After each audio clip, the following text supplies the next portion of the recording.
ദൈവത്തിൻ്റെ പരിശുദ്ധമായ നാമം മഹത്വപ്പെടുമാറാകട്ടെ. ദൈനംദിന അപ്പം എന്ന അനുദിന വചനചിന്തയിലേക്ക് ഏവർക്കും സ്വാഗതം. ഇന്ന് ദൈവവചനം ഭക്ഷിക്കുക എന്ന വിഷയത്തെ ആസ്പദമാക്കി ചില കാര്യങ്ങളെ നമുക്ക് ചിന്തിക്കാം. അതിനാധാരമായ ഒരു വാക്യം വായിക്കാം. ലൂക്കോസ് 8-ാം അധ്യായം 55-ാം വാക്യം. അവളുടെ ആത്മാവ് മടങ്ങി വന്നു, അവൾ ഉടനെ എഴുന്നേറ്റു, അവൾക്ക് ഭക്ഷണം കൊടുപ്പാൻ അവൻ കൽപ്പിച്ചു. അവൾക്ക് എന്തെങ്കിലും ഭക്ഷിക്കാൻ കൊടുക്കുക. യായിറോസിന്റെ മകളെ മരിച്ചവരിൽ നിന്ന് ഉയർപ്പിച്ചപ്പോൾ കർത്താവായ യേശു പറഞ്ഞ വാക്കുകളാണിത്. ഈ കൽപ്പന വെറുമൊരു നിർദ്ദേശമല്ല, മറിച്ച് അവളുടെ മാതാപിതാക്കൾക്കുള്ള ഒരു കൽപ്പനയായിരുന്നു. ശരീരത്തിന്റെ ആരോഗ്യത്തിനും ശക്തിക്കും ഭക്ഷണം അത്യാവശ്യമാണ്. ശരിയായ പോഷണമില്ലാതെ ശരീരം ദുർബലമാകുന്നു, അതിന്റെ വളർച്ച മുരടിക്കുന്നു, അത് രോഗബാധിതമാകുന്നു.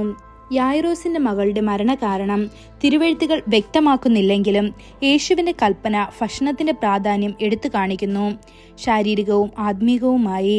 ശരീരത്തിന് അതിജീവനത്തിന് ഭക്ഷണം ആവശ്യമുള്ളതുപോലെ ആത്മീയ ആരോഗ്യത്തിനായി ആത്മാവിന് ദൈവവചനത്തിൽ നിന്നുള്ള പോഷണം അത്യാവശ്യമാണ്.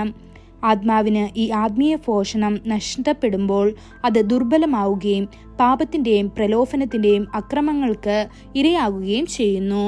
ദാവീദ് നിലവിളിച്ചു, കർത്താവേ, എന്നോട് കരുണയുണ്ടാകണമേ, എന്റെ പ്രാണനെ സുഖപ്പെടുത്തണമേ, കാരണം ഞാൻ നിന്നോട് പാപം ചെയ്തിരിക്കുന്നു. ഇത് സങ്കീർത്തനം 41-ാം അധ്യായം 4-ാം വാക്യത്തിൽ കാണാൻ സാധിക്കും. അവന്റെ വിലാപം ശാരീരിക വിശപ്പിനെ കുറിച്ചല്ല, മറിച്ച് പാപത്താൽ വിഴുങ്ങപ്പെട്ട ഒരാത്മാവിനെ കുറിച്ചായിരുന്നു.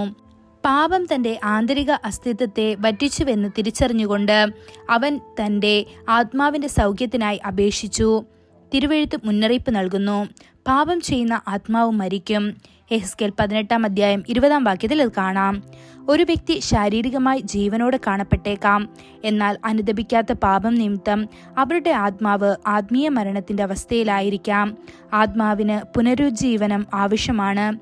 ദൈവവചനത്തിന് മാത്രമേ ശരീരത്തെയും ആത്മാവിനെയും പുനഃസ്ഥാപിപ്പിക്കാനും പുതുക്കാനും ശക്തിയുള്ളൂ.